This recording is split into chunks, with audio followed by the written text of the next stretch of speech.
श्री वाहिगुरु जी।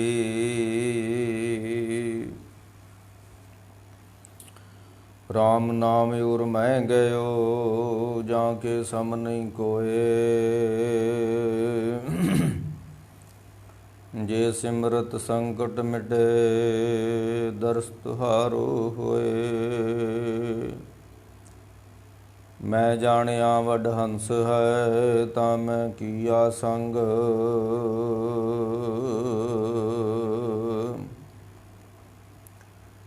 जे जाना बग बगपड़ा, ता जन्म न देंदी न भेड़ी अंग।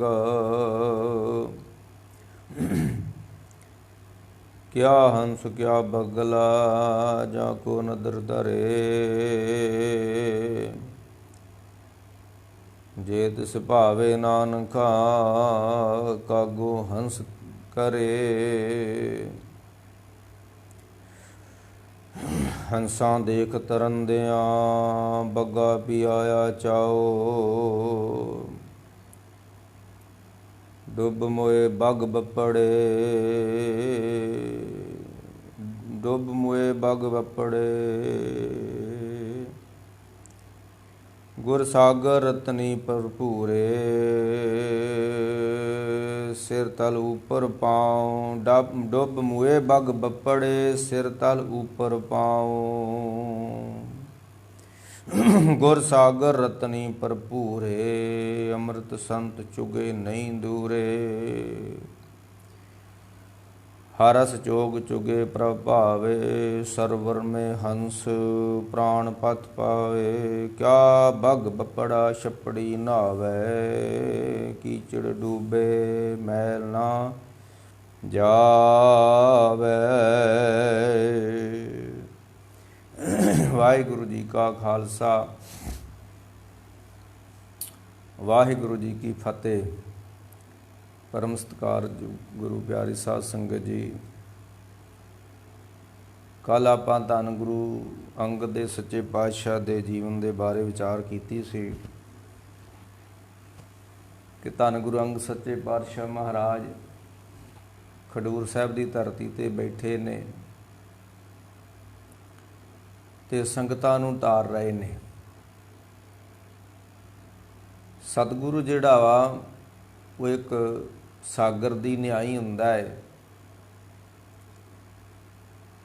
ते जिहड़े गुरमुख जन हुंदे ने वो हंस हुंदे ने। गुर सागर रतनी भरपूरे, गुरु जिहड़ा गुणां दे नाल भरपूर है। भाई गुरदास जी होरां ने एक गल लिखी है, वो कहंदे ने गुरमुख वंशी परम हंस, सतगुर सहज सरोवर जानी। गुरु मानो एक सहज दा सरोवर है, ते जिहड़े गुरमुख जन ने उत्थे आउंदे ने ते फिर वो रतनां दी प्राप्ति करदे ने।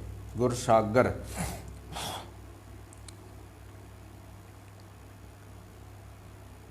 रतनी भरपूरे, ते दूसरे पासे वो भी लोग हुंदे ने जिहड़े गुरु दी रीस करदे ने। ये सच दी हमेशा झूठ ने रीस कीती है, नकल कीती है। असली माल पहलों कंपनी तैयार करदी आ ते फिर नकली माल लोकी तैयार करदे ने।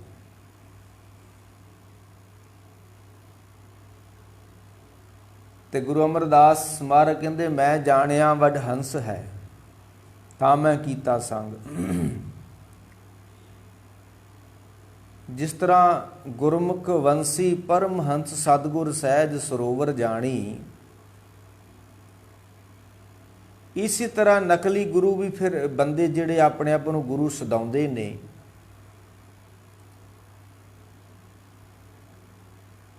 ते बगले फिर उत्थे जांदे ने। फिर उत्थे हंस नहीं जांदे, क्योंकि हंस जिहड़ा ना वो बड़ा सियाणा है।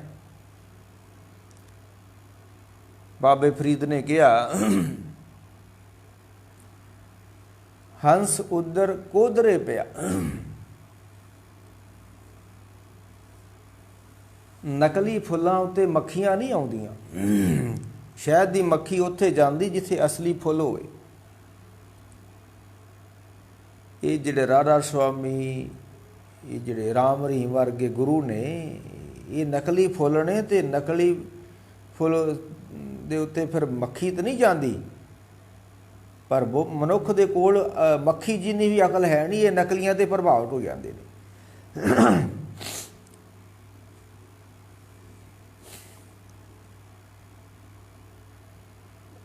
ਫੁੱਲ ਦੇ ਵਿੱਚ ਰਸ ਨਹੀਂ ਹੈ ਤੇ ਮੱਖੀ ਨਹੀਂ ਉੱਥੇ ਜਾਂਦੀ।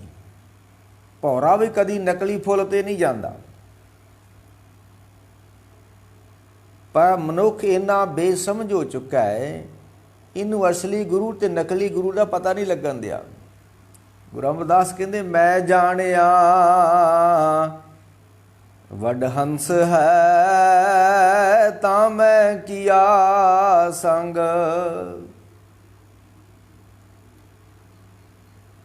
ਬਾਬਾ ਫਰੀਦ ਜੀ ਕਹਿੰਦੇ ਨੇ, ਹੰਸ ਉੱਡਰ ਕੋਧਰੇ ਪਿਆ। ਹਾਲਾਂਕਿ ਮਨੁੱਖ ਐਡਾ ਕੋਈ ਧਰਤੀ 'ਤੇ ਸਿਆਣਾ ਬੰਦਾ ਨਹੀਂ ਹੈ, ਇਹਦੇ ਨਾਲੋਂ ਕੀੜੀ ਸਿਆਣੀ ਹੈ ਮਨੁੱਖ ਨਾਲ। ਇਹ ਆਪਣੀ ਸਿਆਣਪ ਦਾ ਕੋਈ ਬਹੁਤਾ ਦਾਅਵਾ ਨਾ ਕਰੇ।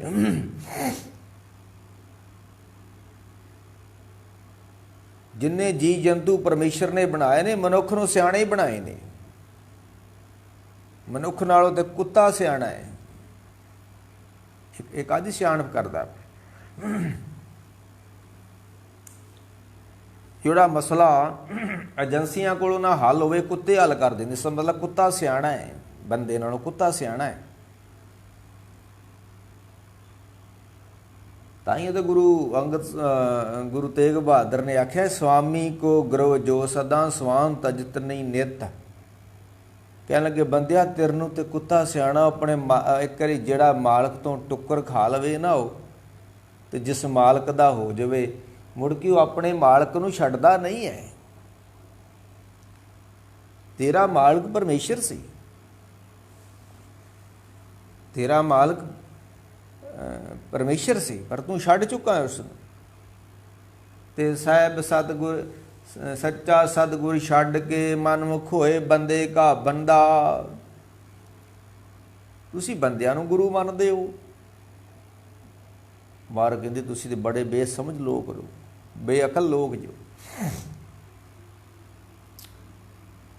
ਤੇ ਫਰੀਦ ਸਾਹਿਬ ਕਹਿੰਦੇ, ਫਰੀਦਾ ਹੰਸ ਉੱਡਰ ਕੋਧਰੇ ਪਿਆ। ਲੋਕ ਵਡਾਰਨ ਜਾਏ। ਲੋਕੀ ਉਸ ਨੂੰ ਡਾਉਣ ਜਾਂਦੇ ਨੇ ਵੀ ਉਹ ਇੱਕ ਕੋਧਰੇ ਦਾ ਖੇਤ ਹੈ ਤੇ ਹੰਸ ਉੱਥੇ ਆ ਗਿਆ। ਪਰ ਗੈਲਾ ਲੋਕ ਨਾ ਜਾਣਦਾ, ਹੰਸ ਨਾ ਕੋਧਰਾ ਖਾਏ। ਹੰਸ ਨੇ ਕੋਧਰਾ ਨਹੀਂ ਖਾਣਾ। ਹੰਸ ਦੀ ਜੋ ਖੁਰਾਕ ਹੈ, ਹੰਸ ਨੇ ਉਹੀ ਖਾਣੀ ਹੈ।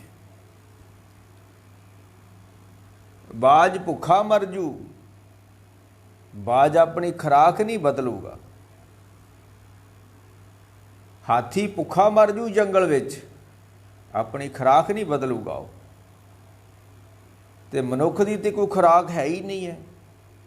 ਇਹ ਕੜਾਹ ਵੀ ਖਾ ਲੈਂਦਾ ਹੈ, ਇਹ ਮੀਟ ਵੀ ਖਾ ਲੈਂਦਾ ਹੈ, ਇਹ ਬੱਕਰੇ ਵੀ ਖਾ ਲੈਂਦਾ ਹੈ, ਇਹ ਫੁੱਲ ਫਲ ਵੀ ਖਾ ਲੈਂਦਾ ਹੈ, ਇਹ ਦੁੱਧ ਵੀ ਪੀ ਲੈਂਦਾ ਹੈ, ਇਹ ਸ਼ਰਾਬ ਵੀ ਪੀ ਲੈਂਦਾ ਹੈ। ਮਨੁੱਖ ਦਾ ਸਭ ਤੋਂ ਨਖਿੱਧ ਜੂਨ ਇਸ ਧਰਤੀ ਉੱਤੇ।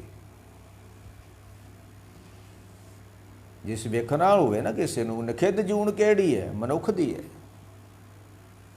ਹਾਲਾਂਕਿ ਬਾਣੀ ਕਹਿੰਦੀ ਆ ਵੀ ਉੱਤਮ ਜੂਨ ਸੋ ਮਾਨਸ ਦੇਹੀ, ਭਾਈ ਗੁਰਦਾਸ ਨੇ ਲਿਖਿਆ ਹੋਇਆ।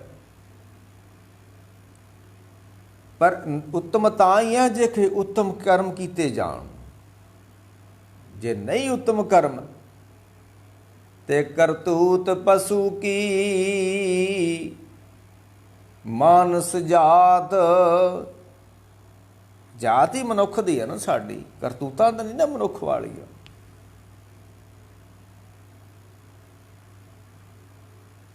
ਮਨੁੱਖ ਧਰਤੀ ਤੇ ਸਭ ਤੋਂ ਭੋਗੀ ਜੂਨ ਹੈ।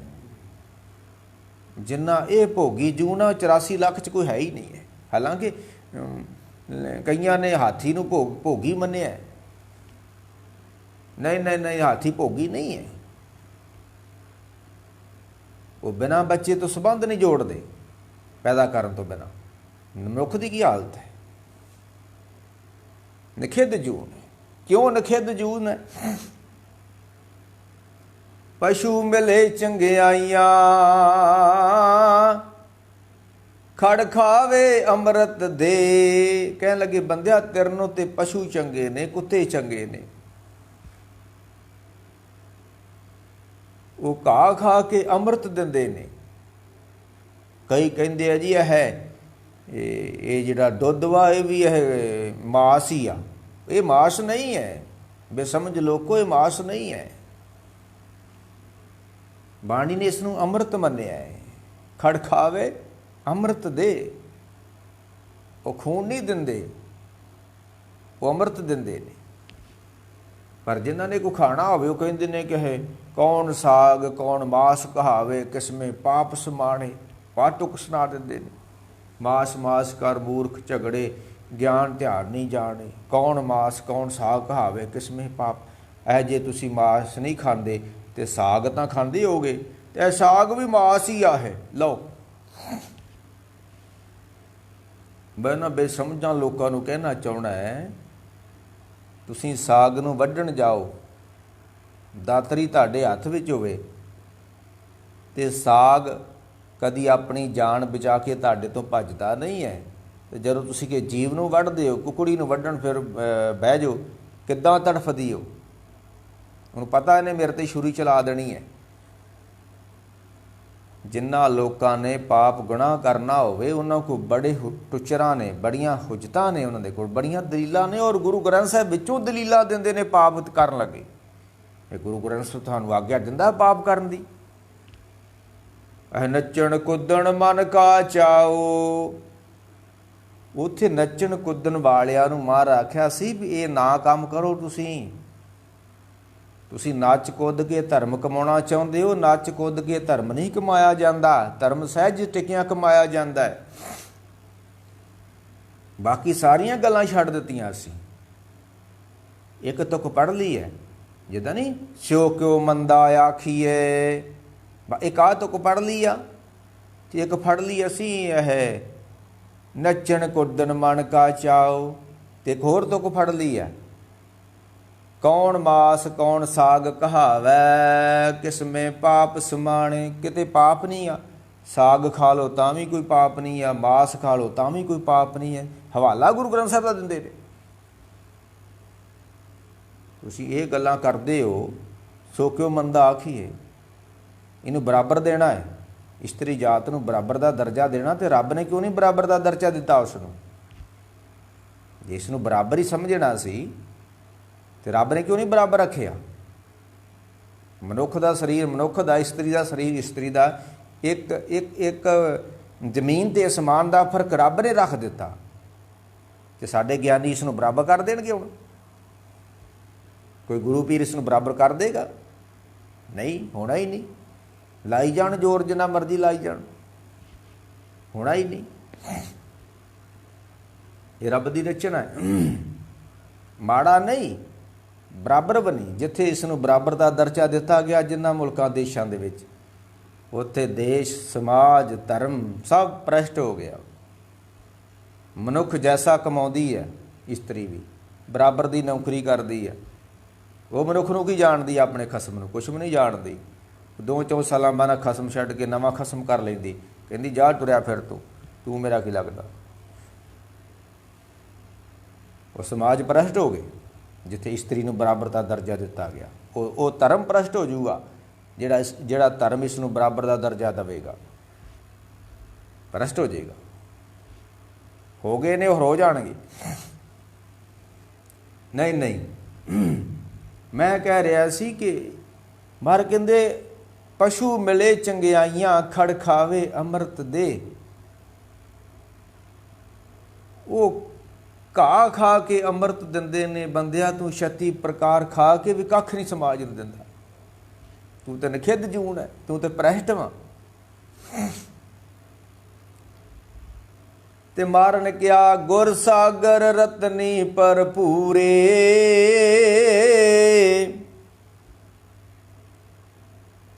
ਗੁਰੂ ਸਬਰ ਸਤ ਸੰਤੋਖ ਦੇ ਨਾਲ ਭਰਪੂਰ ਹੈ। ਗੁਰੂ ਨੂੰ ਲੋਭ ਭ੍ਰਸ਼ਟ ਨਹੀਂ ਕਰ ਸਕਦਾ। ਗੁਰੂ ਨੂੰ ਵਾਸ਼ਨਾਵਾਂ ਭ੍ਰਸ਼ਟ ਨਹੀਂ ਕਰ ਸਕਦੀਆਂ। ਜੇ ਗੁਰੂ ਹੁੰਦੇ ਤਾਂ ਉਹ ਜੇਲ੍ਹਾਂ 'ਚ ਨਾ ਜਾਂਦੇ। ਜੇ ਇਹ ਗੁਰੂ ਹੁੰਦੇ ਤੇ ਏਡੀਆਂ ਏਡੀਆਂ ਜਾਇਦਾਦਾਂ ਨਾ ਬਣਾਉਂਦੇ। 500 ਕਿੱਲੇ ਦਾ ਪਲਾਟ ਬਣਾਇਆ ਨਾ ਬਿਆਸਾ ਵਾਲਿਆਂ ਨੇ, ਨਾ ਬਣਾਉਂਦੇ ਜੇ ਗੁਰੂ ਹੁੰਦੇ ਤਾਂ। ਇਹ ਗੁਰੂ ਨਹੀਂ ਹੈ, ਇਹ ਵਪਾਰੀ ਆ। ਮੈਂ ਜਾਣਿਆ ਵੱਡ ਹੰਸ ਹੈ। ਲੋਕੀ ਸਮਝ ਲੈਂਦੇ ਨੇ ਕਿ ਇਹ ਵਡਹੰਸ ਨੇ। ਹੰਸ ਨਹੀਂ, ਵਡਹੰਸ ਨੇ। ਪਰ ਸਮਾਂ ਪਾ ਕੇ ਪਤਾ ਲੱਗਦਾ ਇਹ ਵਡਹੰਸ ਨਹੀਂ ਸਨ, ਇਹ ਤੇ ਬਗਲੇ ਸਨ। ਤੇ ਮਾਰ ਕਹਿੰਦੇ ਗੁਰ ਸਾਗਰ ਰਤਨੀ ਭਰਪੂਰੇ, ਅੰਮ੍ਰਿਤ ਸੰਤ ਚੁਗੇ ਨਹੀਂ ਦੂਰੇ। ਤੇ ਗੁਰੂ ਅੰਗਦ ਸੱਚੇ ਪਾਤਸ਼ਾਹ ਮਹਾਰਾਜ ਸਾਗਰ ਦੀ ਨਿਆਈ ਖਡੂਰ ਸਾਹਿਬ ਦੀ ਧਰਤੀ ਉੱਤੇ ਬਿਰਾਜਮਾਨ ਨੇ। ਦਿੱਤਾ ਛੋੜ ਕਰਤਾਰਪੁਰ ਬੈਠ ਖਡੂਰੇ, ਜੋਤ ਜਗਾਈ। ਹੁਣ ਇਹੋ ਜਿਹੀਆਂ ਜਦੋਂ ਗੱਲਾਂ ਆ ਜਾਂਦੀਆਂ ਨਾ, ਜੋਤ ਜਗਾਈ, ਵਾਜੇ ਅਨਹਦ ਤੂਰੇ, ਉਦੋਂ ਇੱਥੇ ਫਸ ਜਾਂਦੇ ਵੀ ਪਤਾ ਨਹੀਂ ਵਾਕਿਆ ਕਿਹੜੀ ਜੋਤ ਜਗਾ ਦਿੱਤੀ ਗੁਰੂ ਅੰਗਦ ਸਾਹਿਬ ਨੇ। ਦੇਸੀ ਘਿਓ ਦੀ ਜਗਾਈ ਹੋਊਗੀ, ਬਾਣੀ 'ਚ ਵੀ ਲਿਖਿਆ ਜੋਤ ਜਗਾਈ। ਪਰ ਜੋਤ ਦਾ ਮਤਲਬ ਇੱਕ ਉਦਾਹਰਨ ਦਿੱਤੀ ਗਈ ਹੈ ਵੀ ਲੋਕਾਂ ਦੇ ਮਨਾਂ ਵਿੱਚ ਗਿਆਨ ਰਾਹੀਂ ਚਾਨਣ ਕਰਨਾ। ਇਹਨੂੰ ਕਹਿੰਦੇ ਜੋਤ ਜਗਾਈ। ਅੰਮ੍ਰਿਤਸਰ ਵਿੱਚ ਜੋਤ ਜਗਾਵੇ। ਜੋਤ ਦਾ ਮਤਲਬ ਕੋਈ ਘਿਓ ਵਾਲਾ ਦੀਵਾ ਨਹੀਂ ਹੈ। ਜਿੱਦਾਂ ਨਾ ਗਿਆਨ ਅੰਜਨ ਮੇਰਾ ਮਨ ਇਸ਼ਨਾਨੇ, ਗਿਆਨ ਦੇ ਵਿੱਚ ਇਸ਼ਨਾਨ ਕਰਨਾ ਹੈ। ਤੇ ਜਿੱਦਣ ਗਿਆਨ ਵਿੱਚ ਇਸ਼ਨਾਨ ਹੋ ਜਾਂਦਾ ਹੈ, ਮਨ ਸੁੱਚਾ ਹੋ ਜਾਂਦਾ ਹੈ। ਤੇ ਬਾਹਰਲਿਆਂ ਸਰੋਵਰਾਂ ਨੇ ਸਾਨੂੰ ਸੁੱਚਾ ਨਹੀਂ ਕਰਨਾ। ਮੈਲ ਤਾਂ ਸਾਡੇ ਲਾ ਸਕਦੇ ਨੇ ਸਰੀਰ ਦੇ, ਪਰ ਸੁੱਚਾ ਨਹੀਂ ਕਰਨਾ। ਤੇ ਧੰਨ ਗੁਰੂ ਅੰਗਦ ਸੱਚੇ ਪਾਤਸ਼ਾਹ ਮਹਾਰਾਜ ਖਡੂਰ ਸਾਹਿਬ ਦੀ ਧਰਤੀ ਤੇ ਬਿਰਾਜਮਾਨ ਨੇ। ਤੇ ਹੰਸ ਉਡਾਰੀਆਂ ਮਾਰ ਮਾਰ ਕੇ ਖਡੂਰ ਸਾਹਿਬ ਨੂੰ ਆ ਰਹੇ ਨੇ, ਕਿਉਂਕਿ ਉਹਦਾ ਸਰਵਰ ਹੰਸ ਤੁਰੇ ਹੀ ਮੇਲਾ, ਖਸਮੇ ਵੇ ਪਾਣਾ। ਜਿਹਦੇ ਭਾਗਾਂ ਵਿੱਚ ਰੱਬ ਨੇ ਮੋਤੀ ਲਿਖੇ ਨੇ ਵੀ ਤੂੰ ਮੋਤੀ ਖਾਣੇ ਨੇ, ਤੇ ਉਹ ਫਿਰ ਕੁਛ ਵੀ ਹੋ ਜੇ, ਉਹ ਸਰੋਵਰ ਤੇ ਆਣ ਕੇ, ਸਰਵਰ ਤੇ ਆਣ ਕੇ, ਸਮੁੰਦਰ ਤੇ ਆਣ ਕੇ ਮੋਤੀ ਚੋਗੀ ਲੈਂਦੇ ਨੇ। ਤੇ ਜਿਨ੍ਹਾਂ ਦੇ ਭਾਗਾਂ ਵਿੱਚ ਮੋਤੀ ਨਹੀਂ ਲਿਖੇ ਰੱਬ ਨੇ, ਉਹਦੇ ਬਾਰੇ ਬਾਣੀ 'ਚ ਲਿਖਿਆ ਵੀ ਜਿਨ ਕੇ ਚਿਤ ਕਠੋਰ ਹੈ, ਸੇ ਬਹੇ ਨ ਸਤਿਗੁਰ ਪਾਸ। ਸੰਗਤ ਵਿੱਚ ਆਣ ਕੇ ਮਨੁੱਖ ਪਤਾ ਨਹੀਂ ਕਿਉਂ ਕਾਹਲਾ ਪੈ ਜਾਂਦਾ। ਇਹ ਤੇ ਟਿਕ ਜਾਣਾ ਚਾਹੀਦਾ ਸੰਗਤ ਵਿੱਚ। ਸੰਗਤ ਇੱਕ ਸਾਨੂੰ ਟਿਕਾਉਂਦੀ ਹੈ, ਸਹਿਜ ਵਿੱਚ ਲਿਆਉਂਦੀ ਹੈ, ਤੇ ਅਸੀਂ ਸੰਗਤ ਵਿੱਚ ਹੀ ਨਹੀਂ ਬੈਠਦੇ, ਕਾਲੇ ਪੈ ਜਾਂਦੇ ਅਸੀਂ ਸੰਗਤ ਵਿੱਚ ਵੀ। ਗੁਰਮੁਖ ਵੰਸੀ ਪਰਮ ਹੰਸ ਸਤਿਗੁਰ ਸਹਿਜ ਸਰੋਵਰ ਜਾਣੀ। ਇਹ ਫਿਰ ਜਿਹੜੇ ਹੰਸ ਆ ਰਹੇ ਨੇ ਖਡੂਰ ਸਾਹਿਬ ਦੀ ਧਰਤੀ ਉੱਤੇ ਮੋਤੀ ਚੁਣਨ ਵਾਸਤੇ, ਗੁਰਸਾਗਰ ਰਤਨੀ ਭਰਪੂਰੇ, ਅੰਮ੍ਰਿਤ ਸੰਤ ਚੁਗੇ ਨਹੀਂ ਦੂਰੇ, ਹਰਸ ਚੋਗ ਚੁਗੇ ਪ੍ਰਭ ਭਾਵੇ। ਮੈਂ ਕਹਿ ਰਿਹਾ ਸੀ ਗੁਰੂ ਕੋ ਕੌਣ ਆਉਂਦਾ ਹੈ? ਸਾਰੇ ਨਹੀਂ ਆਉਂਦੇ। ਬਗਲੇ ਕਦੀ ਸਮੁੰਦਰਾਂ 'ਚ ਨਹੀਂ ਜਾਂਦੇ। ਕਿਆ ਬਗ ਬੱਪੜਾ ਛਪੜੀ ਨਾ ਆਵੇ, ਚੀਕੜ ਡੂਬੇ ਮੈਲ ਨਾ ਜਾਵੇ। ਤੇ ਮਾਰ ਕਹਿੰਦੇ ਜੇ ਗੁਰੂ ਸਮੁੰਦਰ ਦੀ ਨਿਆਈ ਆ, ਤੇ ਜਿਨ੍ਹਾਂ ਦੇ ਭਾਗਾਂ ਵਿੱਚ ਰੱਬ ਨੇ ਸੁੱਚੇ ਮੋਤੀ ਲਿਖੇ ਹੋਏ ਨੇ, ਸਰਵਰ ਹੰਸ ਧੁਰੇ ਹੀ ਮੇਲਾ। ਉੱਥੇ ਫਿਰ ਗੁਰਮੁਖਾਂ ਦੇ ਭਾਗਾਂ ਵਿੱਚ ਮੋਤੀ ਲਿਖਿਆ, ਤੇ ਉਹ ਉਡਾਰੀ ਮਾਰ ਕੇ ਫਿਰ ਸਾਗਰ ਤੇ ਆ ਜਾਂਦੇ ਨੇ। ਤੇ ਖਸਮੇ ਐਵੇਂ ਪਾਣਾ, ਤੇ ਦੂਸਰੇ ਪਾਸੇ ਜਿਨ ਕੇ ਚਿਤ ਕਠੋਰ ਹੈ ਸੇ ਬਹੇ ਨ ਸਤਿਗੁਰ ਪਾਸ। ਉਹ ਗੁਰੂ ਦੇ ਕੋਲ ਆਉਂਦੇ ਹੀ ਨਹੀਂ ਹੈ। ਜੇ ਬਗਲਾ ਆਪਣੇ ਚੱਲ ਵੀ ਜਾਵੇ ਸਮੁੰਦਰ ਦੇ, ਜਿੱਥੇ ਮੋਤੀ ਪਏ ਹੋਏ ਨੇ, ਹੀਰੇ ਪਏ ਹੋਏ ਨੇ, ਜਿੱਥੇ, ਉਹ ਖਾਂਦਾ ਹੀ ਨਹੀਂ ਗਾ। ਕਿਉਂ? ਉਹਦੀ ਖੁਰਾਕ ਨਹੀਂ ਹੈ। ਤੇ ਗੁਰਮੁਖਾਂ ਦੀ ਖੁਰਾਕ ਕੋਈ ਸੰਸਾਰੀ ਪਦਾਰਥ ਨਹੀਂ ਹੈ। ਕੱਲ ਬਚਨ ਆਇਆ ਸੀ ਨਾ ਕਿ ਕੱਲਰ ਕੇਰੀ ਛੱਪਰੀ ਕਊਆ ਮਲ ਮਲ ਨਹਾਵੈ। ਸੰਸਾਰ ਇੱਕ ਗੰਦ ਦਾ ਘਰ ਹੈ। ਇਹ ਵੀ ਕਿਹਾ ਇਹ ਜਗ ਸੱਚੇ ਕੀ ਕੋਠੜੀ, ਇਸ ਨੂੰ ਇਹ ਵੀ ਕਿਹਾ ਕਬੀਰ ਜਗ ਕਾਜਲ ਕੀ ਕੋਠੜੀ। ਬਾਣੀ ਦੋਵਾਂ ਤਰ੍ਹਾਂ ਚੱਲਦੀ ਹੈ, ਤੁਸੀਂ ਕਿਸ ਨੂੰ ਮੰਨਦੇ ਹੋ।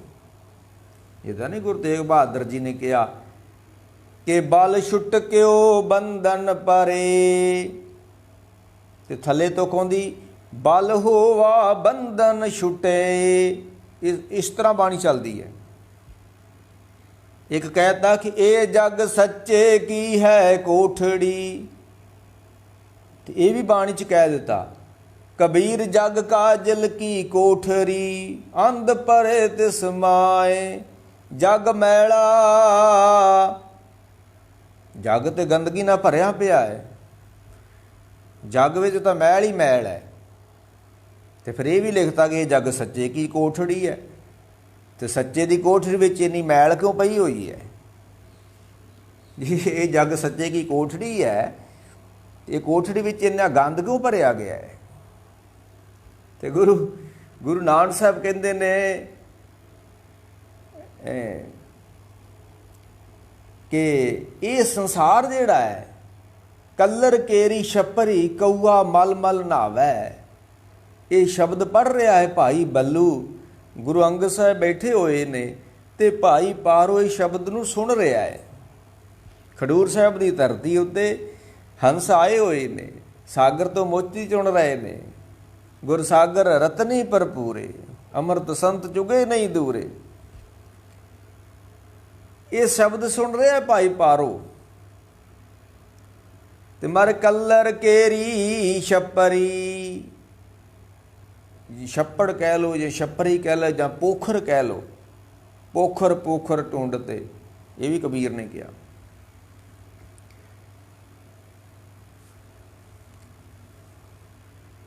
ਕਊਆ ਮਲ ਮਲ ਨਹਾਵੈ।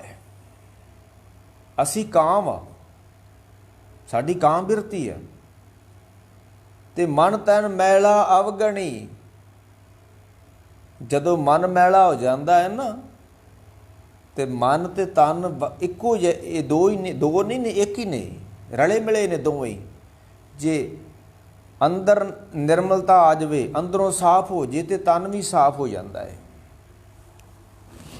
ਜੇ ਅੰਦਰ ਮਨ ਦੇ ਵਿੱਚ ਪਵਿੱਤਰਤਾ ਆ ਜੇ ਤੇ ਅੱਖਾਂ ਵਿੱਚ ਪਵਿੱਤਰਤਾ ਆ ਜਾਂਦੀ ਹੈ। ਜੀਓ ਨਿਰਮਲ ਬਾਹਰੋਂ ਨਿਰਮਲ, ਬਾਹਰੋਂ ਨਿਰਮਲ ਜੀਓ ਤਾਂ ਨਿਰਮਲ। ਪੜ੍ਹਦੇ ਨਾ ਆਨੰਦ ਸਾਹਿਬ। ਤੇ ਜੀਓ ਮੈਲੇ ਬਾਹਰੋਂ ਨਿਰਮਲ, ਇਹ ਵੀ ਇਸ ਤਰ੍ਹਾਂ ਦਾ ਚੱਲਦਾ ਹੈ। ਤੇ ਮਹਾਰਾਜ ਕਹਿੰਦੇ ਆ ਵੀ ਮਨ ਤਨ ਮੈਲਾ ਅਵਗਣੀ ਚਿੰਜ ਪਰੀ ਗੰਦੀ ਆਏ। ਜਦ ਮਨ ਵਿੱਚ ਲੋਭ ਆ ਗਿਆ ਨਾ, ਇਹ ਮੈਲ ਵਾ, ਇਹ ਹੁਣ ਸਰੋਵਰਾਂ ਤੇ ਨਹਾਤਿਆਂ ਨਹੀਂ ਲੱਥਣੀ। ਮਨ ਵਿੱਚ ਕ੍ਰੋਧ ਆ ਗਿਆ, ਇਹ ਲੜਾਈਆਂ ਝਗੜੇ ਕਰਾਏਗਾ। ਲੋਭ ਆ ਗਿਆ, ਲੁੱਟਾਂ ਖੋਹਾਂ ਕਰਾਏਗਾ, ਖੋਹਾ ਮਾਈ ਹੋਏਗੀ। ਵਾਸ਼ਨਾ ਆ ਗਈਆਂ ਮਨ ਵਿੱਚ, ਭ੍ਰਿਸ਼ਟ ਹੋ ਜਾਏਗਾ ਬੰਦਾ। ਤੇ ਮਾਰ ਕਹਿੰਦੇ ਕਊਆ ਮਲ ਮਲ ਨਹਾਏ ਮਨ ਤਨ ਮੈਲਾ ਅਵਗਣੀ ਚਿੰਜ ਪਰੀ ਗੰਦੀ ਆਏ। ਇਸ ਬੰਦੇ ਨੇ ਇਸ ਧਰਤੀ ਉੱਤੇ ਆਣ ਕੇ ਆਪਣੀ ਸੁਰਤ ਰੂਪੀ ਚੁੰਝ ਜਿਹੜੀ ਉਹ ਗੰਦ ਨਾਲ ਭਰ ਲਈ ਹੈ। ਜਿੰਨੇ ਗੰਦੇ ਪਦਾਰਥ ਮਨੁੱਖ ਖਾਂਦਾ, ਕੋਈ ਜਾਨਵਰ ਨਹੀਂ ਖਾਂਦਾ। ਜਾਨਵਰਾਂ ਦੀਆਂ ਆਪਣੀਆਂ ਮਰਜ਼ਾਦਾਵਾਂ ਨੇ। ਬਾਜ ਦੀ ਆਪਣੀ ਮਰਜ਼ਾਦਾ ਹੈ, ਤੋਤੇ ਦੀ ਆਪਣੀ ਮਰਜ਼ਾਦਾ ਹੈ। ਤੋਤਾ ਆਪਣੀ ਖੁਰਾਕ ਹੀ ਖਾਂਦਾ ਹੈ, ਬਾਜ ਵਾਲੀ ਨਹੀਂ ਖਾਂਦਾ। ਬਾਜ ਆਪਣੀ ਖਾਂਦਾ ਹੈ, ਤੋਤੇ ਵਾਲੀ ਨਹੀਂ ਖਾਂਦਾ। ਤੇ ਮਨੁੱਖ ਨੂੰ ਤਾਂ ਜੋ ਮਿਲ ਜੇ ਉਹੀ ਖਾਈ ਜਾਂਦਾ ਹੈ। ਕੋਈ ਪੰਛੀ ਬਿਮਾਰ ਨਹੀਂ ਹੈ ਧਰਤੀ ਉੱਤੇ। ਕਿਉਂ? ਉਹ ਆਪਣੀ ਖੁਰਾਕ ਖਾਂਦੇ ਨੇ ਤਾਂ ਨਹੀਂ ਬਿਮਾਰ। ਤੋਤਿਆਂ ਦਾ ਵਜਨ ਤੋਲੋ, ਇੱਕੋ ਜੈਸੇ ਸਾਰੇ ਹੀ ਤੋਤੇ ਨੇ। ਕੋਈ ਮੋਟਾ ਤੋਤਾ ਨਹੀਂ, ਕੋਈ ਪਤਲਾ ਤੋਤਾ ਨਹੀਂ। ਇੱਥੇ ਕੋਈ 60 ਕਿਲੋ ਦਾ ਤੇ ਕੋਈ 2 ਕੁਇੰਟਲ ਦਾ ਬਣਿਆ ਫਿਰਦਾ ਹੈ। ਕਿਉਂ? ਮਰਜ਼ਾਦਾ ਤੋਂ ਬਾਹਰ ਜਾ ਕੇ ਖਾਣਾ ਖਾਧਾ ਗਿਆ। ਇੱਕ 60 ਕਿਲੋ ਦਾ, ਇੱਕ 2 ਕੁਇੰਟਲ ਦਾ ਕਿਵੇਂ ਬਣ ਗਿਆ? ਵੱਧ ਖਾਧਾ ਗਿਆ, ਉਹ ਮਰਜ਼ਾਦਾ ਤੋਂ ਬਾਹਰ ਜਾ ਕੇ ਖਾਧਾ ਗਿਆ। ਕਿਸੇ ਜੀ ਜੰਤੂ ਨੂੰ ਕੋਈ ਦੁੱਖ ਨਹੀਂ ਹੈ। ਆ ਕਿੰਨੇ ਕੀੜੇ ਮਕੌੜੇ, ਕਿੰਨੇ ਜੰਗਲੀ ਜਾਨਵਰ ਨੇ, ਕਿਸੇ ਨੂੰ ਕੋਈ ਦੁੱਖ ਨਹੀਂ ਹੈ। ਕੋਈ ਬਲੱਡ ਪ੍ਰੈਸ਼ਰ ਨਹੀਂ ਹੈ, ਕੋਈ ਸ਼ੂਗਰ ਨਹੀਂ ਹੈ, ਕੱਖ ਨਹੀਂ ਹੈ। ਤੇ ਅੱਜ ਹਰ ਮਨੁੱਖ ਦੇ ਜੇਬ ਵਿੱਚ ਗੋਲੀਆਂ ਨੇ। ਇਹ ਗੋਲੀਆਂ ਖਾਂਦਾ ਹੈ, ਇਹ ਦਵਾਈਆਂ ਖਾਂਦਾ ਹੈ। ਇਹ ਕਿਉਂਕਿ ਦਵਾਈਆਂ ਖਾਂਦਾ ਹੈ। ਬਾਕੀ 84 ਲੱਖ ਜੂੰ ਨੂੰ ਕੋਈ ਦਵਾਈ ਖਾਣ ਦੀ ਲੋੜ ਨਹੀਂ ਹੈ।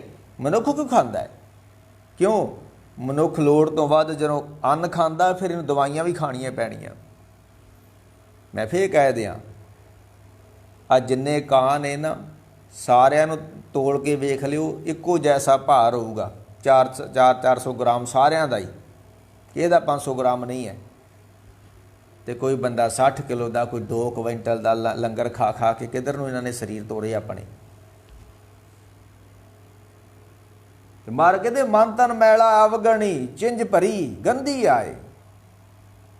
ਨਖਿੱਧ ਜੂਣ ਮਨੁੱਖ ਹੈ, ਸਭ ਤੋਂ ਭੈੜਾ ਮਨੁੱਖ ਹੈ ਧਰਤੀ ਉੱਤੇ। ਏਡੇ ਏਡੇ ਐਟਮ ਬੰਬ ਨੇ ਬਣਾ ਕੇ ਰੱਖੇ ਉਹਨੇ ਬੰਦਿਆਂ ਨੂੰ ਮਾਰਨ ਵਾਸਤੇ। ਨਖਿੱਧ ਜੂਨ, ਸਭ ਤੋਂ ਭੈੜਾ ਕੋਈ ਜੂਨ ਹੈ ਤਾਂ ਮਨੁੱਖ ਦੀ ਜੂਨ ਹੈ।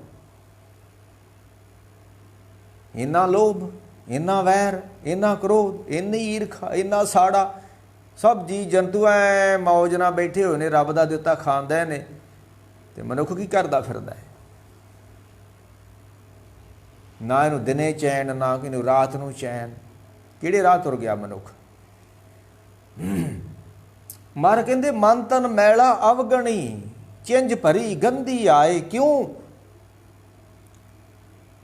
ਇੰਨੇ ਹੈ ਤੇ ਹੰਸ ਸੀ, ਇਹ ਹੰਸ ਕਿਉਂ ਨਹੀਂ ਰਿਹਾ? ਇਹ ਕਾਂ ਕਿਉਂ ਬਣ ਗਿਆ? ਅੰਮ੍ਰਿਤਸਰ ਸਤਿਗੁਰ ਸਤਵਾਦੀ ਜਿਤ ਨਾਤੇ ਕਹੂਆ ਹੰਸ ਹੋਏ। ਤਨ ਨਾਨਕ ਤਨ ਤਨ ਵੱਡੇ ਤੇ ਵਡਭਾਗੀ, ਜਿਨ ਦੁਰਮਤ ਮੈਲ ਹਿਰਦੇ ਮੇ ਧੋਵੇ। ਖੋਟੀ ਮੱਤ ਹੈ, ਮੈਲ ਅੰਦਰ ਹੈ, ਲੋਭ ਅੰਦਰ ਹੈ, ਉਹਨੂੰ ਧੋਣਾ ਹੈ। ਤੇ ਜੇ ਅੰਦਰੋਂ ਧੁੱਤ ਗਿਆ ਨਾ, ਮਨ ਧੋਵੋ, ਉਦਨ ਹੰਸ ਹੋਣਾ ਹੈ, ਬਾਹਰੋਂ ਕਿਤੇ ਨਹੀਂ ਹੰਸ ਹੋਇਆ ਜਾਣਾ। ਤੇ ਮਹਾਰਾਜ ਕਿਹਾ ਇਹ ਹੈ ਭਾਈ ਨਾ, ਭਾਈ ਮਨੀ ਸਿੰਘ ਦੇ ਹੋਰਾਂ ਦੇ ਕੋਲ ਸੰਗਤ ਆਈ। ਉਹ ਸੰਗਤ ਕਹਿਣ ਲੱਗੀ ਭਾਈ ਸਾਹਿਬ ਹੋਰਾਂ ਨੂੰ ਵੀ ਅਸੀਂ ਨਾ, ਜਦੋਂ ਅਸੀਂ ਗੁਰੂ ਨਾਨਕ ਸਾਹਿਬ ਦਾ ਗੁਰਪੁਰਬ ਮਨਾਉਂਦੇ ਹਾਂ, ਤੇ ਹਰ ਸਾਲ ਅਸੀਂ ਨਾ ਕੋਈ ਰਾਗੀ ਢਾਡੀ ਸੱਦਦੇ ਹਾਂ। ਤੇ ਉਹ ਸਾਖੀਆਂ ਨੂੰ ਬਦਲ ਬਦਲ ਕੇ ਸਾਨੂੰ ਸੁਣਾਉਂਦੇ ਨੇ। ਸਾਖੀ ਉਹੀ ਹੁੰਦੀ ਹੈ, ਕੋਈ ਕਿਸ ਤਰ੍ਹਾਂ ਸੁਣਾ ਜਾਂਦਾ, ਕੋਈ ਕਿਸ ਤਰ੍ਹਾਂ ਸੁਣਾ ਜਾਂਦਾ। ਤੇ ਕਿਸ ਤਰ੍ਹਾਂ ਨਿਰਣਾ ਕਰੀਏ ਕਿਹੜੀ ਗੱਲ ਸਹੀ ਆ ਤੇ ਕਿਹੜੀ ਗੱਲ ਨਹੀਂ ਸਹੀ ਹੈ। ਤੇ ਭਾਈ ਮਨੀ ਸਿੰਘ ਨੂੰ ਉਹਨਾਂ ਨੇ ਜਨਮ ਸਾਖੀ 'ਚ ਲਿਖਿਆ, ਕਹਿਣ ਲੱਗੇ ਗੁਰੂ ਨਾਨਕ ਸਾਹਿਬ ਦਾ ਜਿਹੜਾ ਜੀਵਨ ਸੀ ਨਾ, ਭਾਈ ਮਨੀ ਸਿੰਘ ਸੰਗਤਾਂ ਨੂੰ ਉਪਦੇਸ਼ ਦੇ ਰਹੇ ਨੇ। ਦਰਬਾਰ ਸਾਹਿਬ ਦੇ ਗ੍ਰੰਥੀ ਨੇ, ਅੱਜ ਦੇ ਨਕੰਮਿਆਂ ਗ੍ਰੰਥੀਆਂ ਵਰਗੇ ਨਹੀਂ ਸਨ। ਸਰਕਾਰੀ ਸਿਕਿਉਰਿਟੀ 'ਚ ਰਵੇ ਇੱਕ ਦਰਬਾਰ ਸਾਹਿਬ ਦਾ ਗ੍ਰੰਥੀ, ਡੁੱਬ ਕੇ ਮਰ ਜਾਣਾ ਚਾਹੀਦਾ ਉਸ ਨੂੰ। ਤਾਂ ਤੂੰ ਗੁਰੂ ਘਰ ਦਾ ਵਜ਼ੀਰ ਹੈ, ਤੂੰ ਸਰਕਾਰੀ ਸਿਕਿਉਰਿਟੀ 'ਚ ਰਹਿ ਰਿਹਾ, ਤੈਨੂੰ ਸੰਗਤਾਂ ਕੋਲੋਂ ਡਰ ਆ ਰਿਹਾ, ਡੁੱਬ ਕੇ ਮਰ ਜਾਣਾ ਚਾਹੀਦਾ। ਇਹ ਗ੍ਰੰਥੀ ਪੜਾ ਹੋ ਰਿਹਾ। ਇਸ ਤਰ੍ਹਾਂ ਗ੍ਰੰਥੀ ਪੜੇ ਹੁੰਦੇ ਨੇ, ਸਰਕਾਰੀ ਸਿਕਿਉਰਿਟੀਆਂ 'ਚ ਹੁੰਦੇ ਨੇ, ਸਰਕਾਰੀ ਗੱਡੀਆਂ 'ਚ ਬੈਠ ਕੇ ਹੁੰਦੇ ਨੇ ਗ੍ਰੰਥੀ ਪੜੇ ਦਰਬਾਰ ਸਾਹਿਬ ਦੇ। ਤਾਂ ਉਹ ਕਹਿਣ ਲੱਗੇ ਵੀ ਗੁਰੂ ਨਾਨਕ ਸਾਹਿਬ ਦਾ ਜੀਵਨ ਜਿਹੜਾ ਸੀ ਉਹ ਸ਼ੁੱਧ ਦੁੱਧ ਸੀ, ਪਰ ਉਹਦੇ ਵਿੱਚ ਮਿਲਾਵਟ ਪਾ ਦਿੱਤੀ ਗਈ। ਤੇ ਸੰਗਤਾਂ ਨੇ ਆਖਿਆ ਹੁਣ ਕਿਵੇਂ ਨਿਰਣਾ ਕਰੀਏ, ਕਿਹੜੀ ਸਾਖੀ ਸਹੀ ਆ ਤੇ ਕਿਹੜੀ ਸਾਖੀ ਗਲਤ ਹੈ। ਤੇ ਭਾਈ ਮਨੀ ਸਿੰਘ ਜੀ ਕਹਿਣ ਲੱਗੇ ਤੁਸੀਂ ਹੰਸ ਬਣ ਜਾਓ। ਤੇ ਹੰਸ ਦੀ ਇੱਕ ਖੂਬੀ ਆ ਕਿ ਉਹਦੀ ਜਿਹੜੀ ਚੁੰਝ ਹੁੰਦੀ ਆ ਉਹਨੂੰ ਬੜੀ ਖੱਟੀ ਹੁੰਦੀ ਹੈ। ਉਹ ਜਦੋਂ ਹੀ ਦੁੱਧ ਦੇ ਵਿੱਚ ਆਪਣੀ ਚੁੰਝ ਪਾਉਂਦਾ ਹੈ ਤੇ ਦੁੱਧ ਇੱਕ ਪਾਸੇ ਤੇ ਪਾਣੀ ਇੱਕ ਪਾਸੇ ਹੋ ਜਾਂਦਾ ਹੈ, ਉਹਦੀ ਚੁੰਝ ਵਿੱਚ ਖਟਿਆਈ ਹੈ। ਤੇ ਤੁਸੀਂ ਹੰਸ ਬਣ ਜਾਓ। ਤੇ ਉਹਨਾਂ ਆਖਿਆ ਹੰਸ ਕਿਵੇਂ ਬਣੀਏ, ਉਹ ਆਪਾਂ ਨਿਰਣਾ ਅੱਗੇ ਚੱਲ ਕੇ ਕਰਾਂਗੇ। ਅੱਜ ਹੁਣ ਜਿਹੜਾ ਅਸੀਂ ਗੁਰੂ ਅੰਗਦ ਸਾਹਿਬ ਦੇ ਸਨਮੁਖ ਬੈਠਾ ਭਾਈ ਪਾਰੋ ਤੇ ਸ਼ਬਦ ਸੁਣ ਰਿਹਾ ਹੈ ਕਿ ਮਹਾਰਾਜ ਕਹਿੰਦੇ ਅਗਲੀ ਤੁਕ ਸੀ ਕਿ ਸਰਵਰ ਹੰਸ ਨਾ ਜਾਣਿਆ।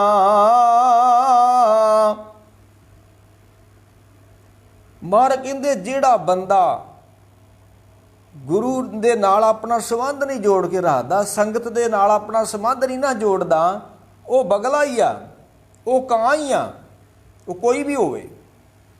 ਸਰਵਰ ਹੰਸ ਨਾ ਜਾਣਿਆ। ਹੰਸ ਨੇ ਅਗਰ ਸੰਗਤ ਰੂਪੀ ਸਰੋਵਰ ਨੂੰ ਨਹੀਂ ਸਮਝਿਆ, ਸਰੋਵਰ ਉੱਤੇ ਨਹੀਂ ਆਇਆ, ਸਰੋਵਰ ਤੇ ਨਹੀਂ ਬੈਠਾ, ਇਹਦਾ ਖਾਣਾ ਠੀਕ ਨਹੀਂ ਹੋਏਗਾ, ਇਹਦਾ ਬੋਲਣਾ ਠੀਕ ਨਹੀਂ ਹੋਏਗਾ, ਇਹਦਾ ਵੇਖਣਾ ਠੀਕ ਨਹੀਂ ਹੋਏਗਾ। ਇਹ ਕਾਂ ਬਿਰਤੀ ਹੈ। ਤੇ ਸਰਵਰ ਹੰਸ ਨਾ ਜਾਣਿਆ ਕਿਉਂ, ਕਾਗ ਕੋ ਪੰਖੀ ਸੰਗਾ। ਸਾਡੀ ਦੋਸਤੀ ਮਨਮੁਖਾਂ ਨਾਲ ਹੈ, ਸਾਡੀ ਦੋਸਤੀ ਗੁਰੂ ਤੋਂ ਬੇਮੁਖਾਂ ਦੇ ਨਾਲ ਹੈ, ਸਾਡੀ ਦੋਸਤੀ ਰੱਬ ਤੋਂ ਟੁੱਟਿਆ ਹੋਇਆ ਨਾਲ ਹੈ। ਫਿਰ ਅਸੀਂ ਹੰਸ ਨਹੀਂ ਹੈ, ਅਸੀਂ ਕਾਂ ਆ।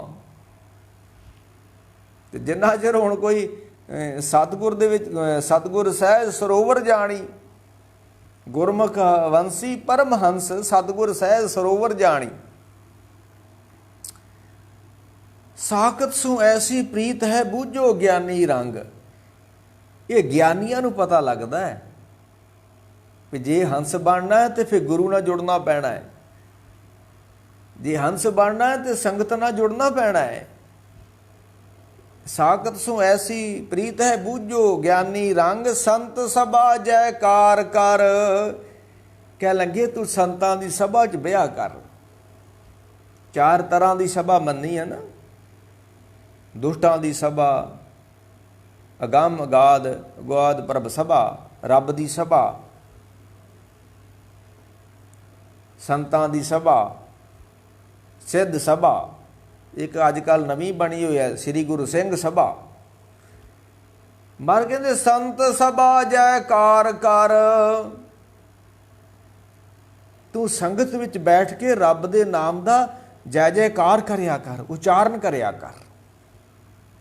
ਗੁਰਮੁਖ ਕਰਮ ਕਮਾਓ, ਆਹ ਕਰਮ ਕਰਨ ਯੋਗ ਜੇ। ਇਹ ਸੜਕਾਂ ਤੇ ਲੰਗਰ ਲਾਉਣ ਦੇ ਇਹ ਕੋਈ ਕਰਮ ਕਰਨ ਯੋਗ ਨਹੀਂ ਹੈ। ਸੰਤ ਸਭਾ ਜੈਕਾਰ ਕਰ। ਅੰਮ੍ਰਿਤ ਵੇਲੇ ਉੱਠ, ਸੰਗਤ ਵਿੱਚ ਬਹਿ। ਗੁਰਮੁਖ ਕਰਮ ਕਮਾਵੋ। ਆਹ ਕਰਮ ਕਰਨ ਵਾਸਤੇ ਗੁਰੂ ਸਾਹਿਬ ਨੇ ਸਾਨੂੰ ਕਿਹਾ ਸੀ, ਅਸੀਂ ਫੋਕਟ ਕਰਮਾਂ 'ਚ ਹੀ ਪੈ ਗਏ। ਨਹੀਂ ਨਹੀਂ, ਨਿਰਮਲ ਨਾਮਨ ਨਾਨਕਾ ਗੁਰ ਤੀਰਥ ਦਰਿਆਓ। ਗੁਰੂ ਦਰਿਆ ਵਾ, ਜਿੱਦਾਂ ਨੇ ਭਾਈ ਗੁਰਦਾਸ ਨੇ ਲਿਖਿਆ ਕਿ ਰਹਿੰਦੇ ਗੁਰ ਦਰਿਆ ਵਿੱਚ ਮੀਨ ਕਲੀਨ ਹੇਤ ਨਿਰਬਾਣੀ। ਗੁਰੂ ਦਰਿਆ ਵਾ। ਕੱਲ੍ਹ ਵੀ ਮੈਂ ਕਿਹਾ ਸੀ, ਗੁਰ ਸਮੁੰਦ ਨਦੀ ਸਭ ਸਿੱਖੀ, ਨਾਤੇ ਜਿਤ ਵਡਿਆਈ, ਨਾਨਕ ਸਿਰ ਖੁੱਥੇ ਜੇ ਨਾਵਣ ਨਾਈ। ਜਿਹੜੇ ਨਹਾਉਂਦੇ ਨੇ ਗੁਰੂ ਦੇ ਵਿੱਚ ਤਾਂ ਸੱਤ ਛੱਟੇ ਸਿਰ ਪਾਓ, ਉਹਨਾਂ ਸਿਰ 'ਚ ਸਵਾਹ ਪਾਓ ਮਹਾਰਾਜ ਕਹਿੰਦੇ। ਇਹ ਹੁਣ ਭਾਈ ਪਾਰੋ ਨੇ ਜਦੋਂ ਸ਼ਬਦ ਸੁਣਿਆ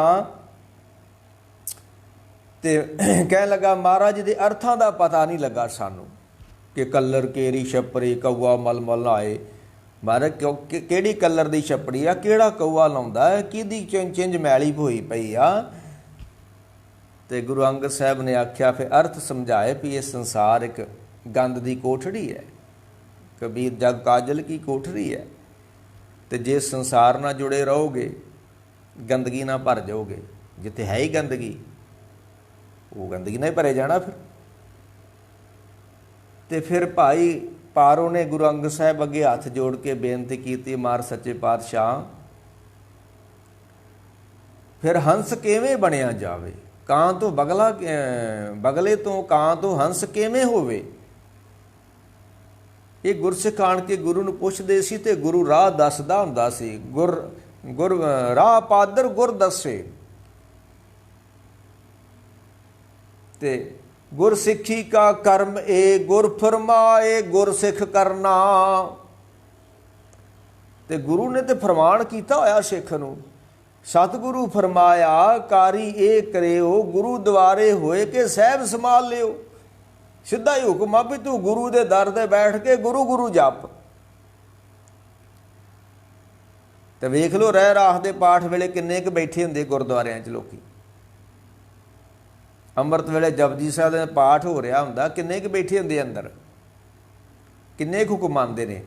ਇਹ ਕਿਰਪਾਨਾਂ ਫੜਨ ਵਾਲਾ ਬੜਾ ਹੀ ਹੁਕਮ ਬੜੀ ਛੇਤੀ ਮੰਨ ਲੈਂਦੇ, ਕਿਰਪਾਨਾਂ ਫੜ ਲਓ। ਨਹੀਂ ਨਹੀਂ ਨਹੀਂ, ਗੁਰੂ ਦੁਆਰੇ ਬਹਿਣ ਦਾ ਹੁਕਮ ਹੈ। ਸਤਿਗੁਰੂ ਫਰਮਾਇਆ ਕਾਰੀ ਇਹ ਕਰਿਓ ਗੁਰੂ ਦੁਆਰੇ ਹੋ ਕੇ ਸਹਿਬ ਸੰਭਾਲ ਲਿਓ।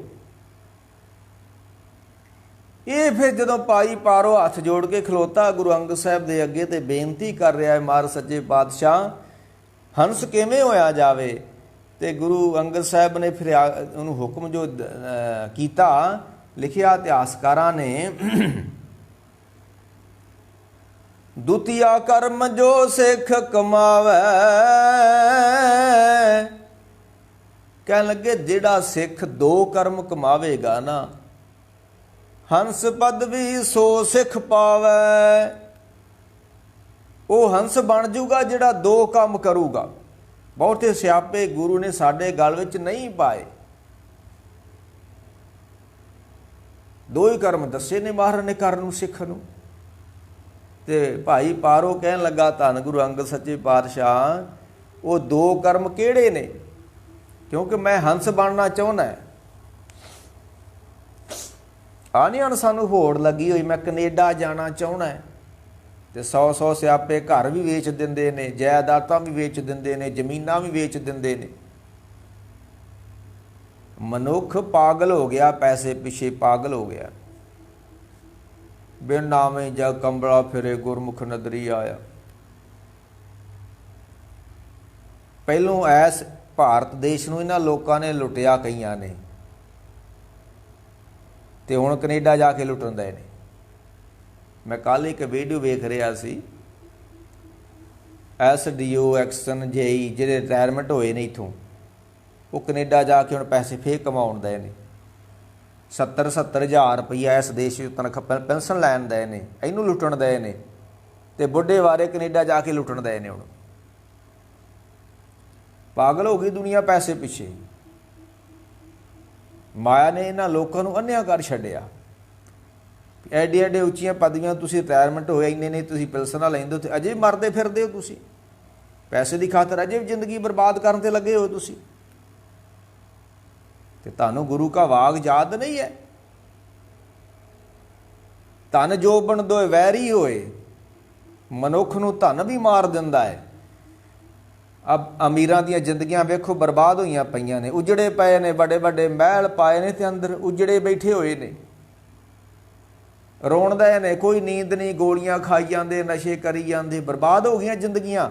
ਇਹ ਧਨ ਨੇ ਬਰਬਾਦ ਕਰ ਦਿੱਤੀਆਂ, ਧਨ ਨੇ ਉਜਾੜ ਦਿੱਤਾ ਇਹਨਾਂ ਲੋਕਾਂ ਨੂੰ। ਜਿੱਦਾਂ ਹੁਣ ਮੀਂਹ ਨਾ ਪਵੇ ਤੇ ਖੇਤੀ ਸੁੱਕ ਜਾਂਦੀ ਆ। ਤੱਤੀ ਤੋਏ ਨ ਪੱਲਵੇ ਜੇ ਜਲ ਟੁੱਬੀ ਦੇ, ਫਰੀਦਾ ਜੋ ਢਾਗਣ ਰੱਬ ਕੀ ਝੂਰੀਂਦੇ ਝੂਰੀਂਦੇ ਝੂਰੇ।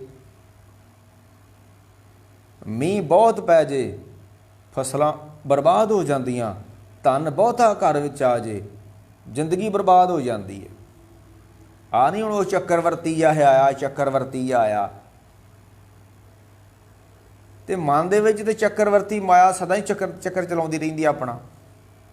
ਇਹ ਤੇ ਬਾਹਰ ਤੇ ਕਦੀ ਕਦੀ ਚੱਕਰਵਰਤੀ ਆਉਂਦਾ ਤੇ ਮਨ ਵਿੱਚ ਤੇ 24 ਘੰਟੇ ਚੱਕਰ ਚੱਲੀ ਜਾਂਦਾ। ਬਰਬਾਦ ਹੋ ਗਈਆਂ ਜ਼ਿੰਦਗੀਆਂ, ਧਨ ਨੇ ਉਜਾੜ ਛੱਡਿਆ ਲੋਕਾਂ ਨੂੰ ਤੇ ਪਾਗਲ ਹੋਈ ਦੁਨੀਆ। ਚਲੋ ਇੰਨੀ ਗਰੀਬ ਨੂੰ ਹੋੜ ਨਹੀਂ ਹੈ ਪੈਸੇ ਦੀ। ਇੰਨਾ ਗਰੀਬ ਨਹੀਂ ਮਰਨ ਦਿਆ ਪੈਸੇ ਵਾਸਤੇ ਜਿੰਨਾ ਅਮੀਰ ਮਰਨ ਦਿਆ।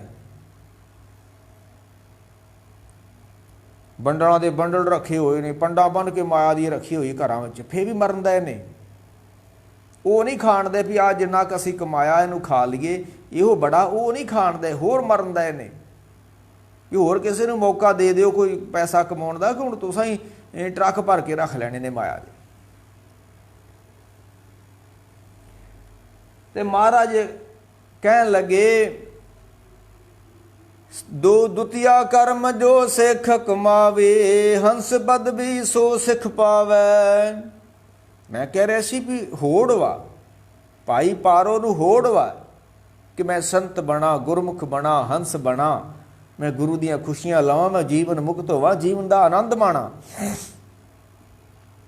ਤੇ ਸਾਡੇ ਤੇ ਰਾਗੀਆਂ ਢਾਡੀਆਂ ਨੂੰ ਕੈਨੇਡਾ ਦਿਖੀ ਜਾਂਦਾ, ਬੈਠੇ ਹਾਰਮੋਨੀਏ ਤੇ ਹੁੰਦੇ ਆ, ਹਾਰਮੋਨੀਆ ਨਹੀਂ ਦਿਖਦਾ, ਸੰਗਤ ਨਹੀਂ ਦਿਖਦੀ, ਇਹਨਾਂ ਨੂੰ ਕੈਨੇਡਾ ਹੀ ਦਿਖੀ ਜਾਂਦਾ। ਨਾਥ ਕਛੂ ਨਾ ਜਾਨੋ, ਮਨ ਮਾਇਆ ਕੇ ਹਾਥ ਬਕਾਨੋ। ਉਹਨੇ ਖਰੀਦਿਆ ਜੀ ਉਹ ਸਾਨੂੰ ਭਾਈ, ਤੇ ਜਿਹੜਾ ਖਰੀਦਿਆ ਹੁੰਦਾ ਉਹ ਗੁਲਾਮ ਹੋ ਜਾਂਦਾ ਹੈ। ਇਹ ਫਿਰ ਗੁਰੂ ਅੰਗਦ ਸੱਚੇ ਪਾਤਸ਼ਾਹ ਨੇ ਕਿਹਾ, ਕਹਿਣ ਲੱਗਾ ਮਹਾਰਾਜ ਦੋ ਕਰਮ ਕਿਹੜੇ ਨੇ? ਤੇ ਮਹਾਰਾਜ ਕਹਿੰਦੇ, ਪ੍ਰਥਮ ਕਰਮ ਸਾਧ ਸੰਗਤ ਕੀ ਟਹਿਲ ਕਮਾਵੇ। ਪਹਿਲਾ ਕਰਮ ਆ ਸੰਗਤ ਦੀ ਸੇਵਾ ਕਰੇ, ਕਿਉਂਕਿ ਸੇਵਾ ਤੋਂ ਬਿਨਾਂ ਸਿਮਰਨ ਨਹੀਂ ਹੋਣਾ, ਸਿੱਧਾ ਰੱਬ ਦੇ ਚਰਨਾਂ ਨਾਲ ਨਹੀਂ ਜੁੜਿਆ ਜਾਣਾ। ਸਿੱਧਾ ਸਹਿਜ ਘਰ ਆ ਨਹੀਂ ਰੌਲੀ ਪਾਉਂਦੇ, ਸਹਿਜ ਘਰ ਚੱਲੀਏ, ਆਓ ਹੈ ਸਹਿਜ ਘਰ ਚੱਲੀਏ।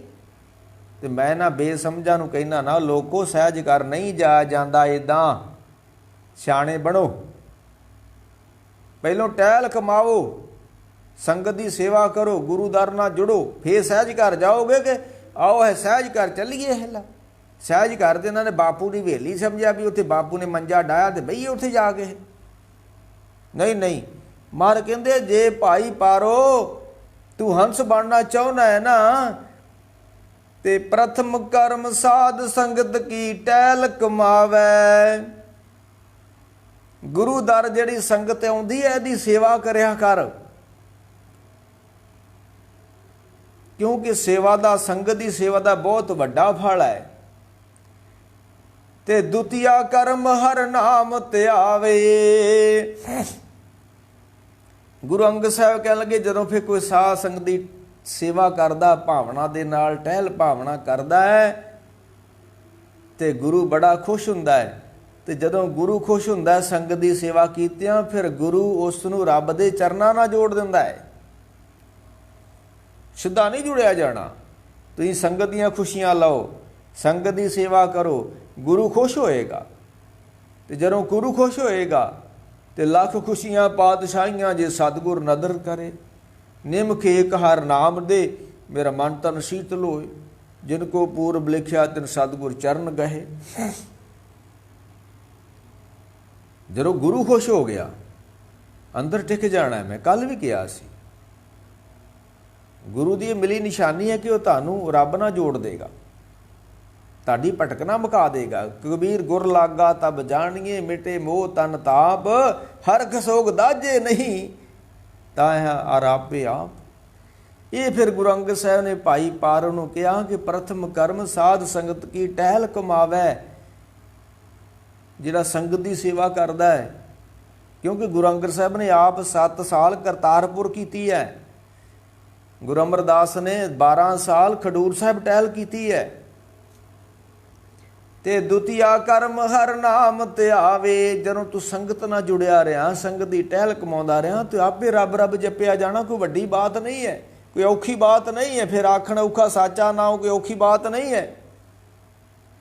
ਇਹ ਫਿਰ ਗੁਰੂ ਅੰਗਦ ਸਾਹਿਬ ਦੇ ਕੋਲੋਂ ਉਪਦੇਸ਼ ਲੈ ਕੇ ਭਾਈ ਪਾਰੋ ਆਪਣੇ ਪਿੰਡ ਡੱਲੇ ਚਲ ਗਿਆ।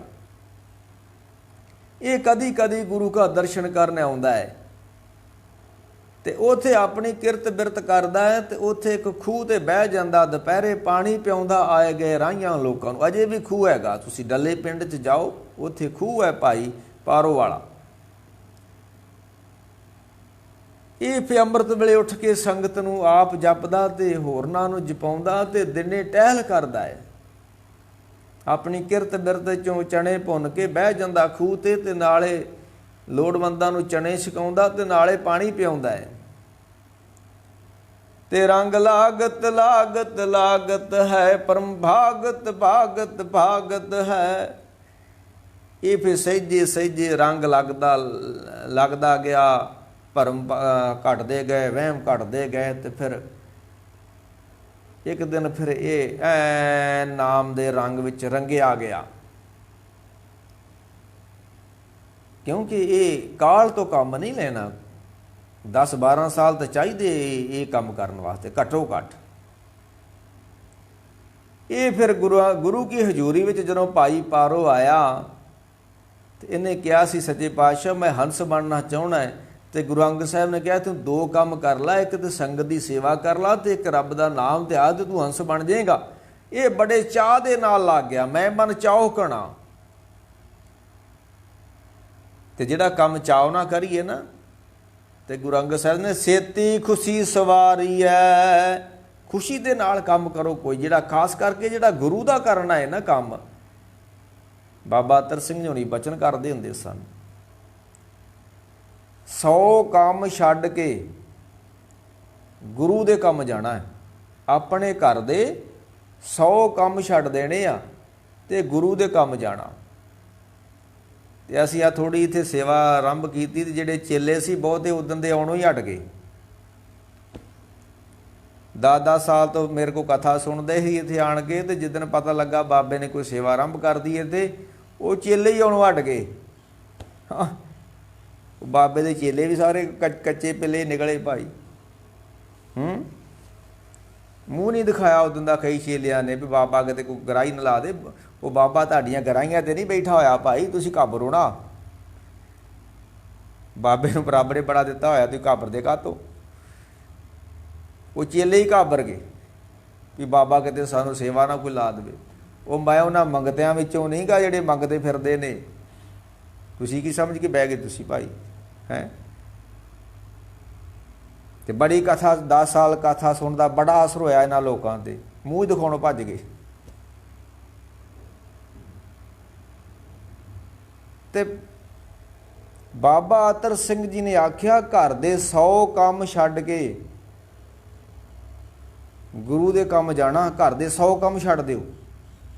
ਤਾਂ ਜਿਹਦੇ ਨਾਲ ਪਿਆਰ ਹੋਵੇ, ਮੁਹੱਬਤ ਹੋਵੇ, ਉਹਦੇ ਵਾਸਤੇ ਛੱਡੇ ਵੀ ਜਾਂਦੇ ਨੇ। ਤੇ ਜੇ ਪਿਆਰ ਹੀ ਨਹੀਂ ਹੈ, ਮੁਹੱਬਤ ਹੀ ਨਹੀਂ ਹੈ ਗੁਰੂ ਨਾਲ, ਫਿਰ ਕਿੱਥੇ ਛੁੱਟਦੇ ਨੇ?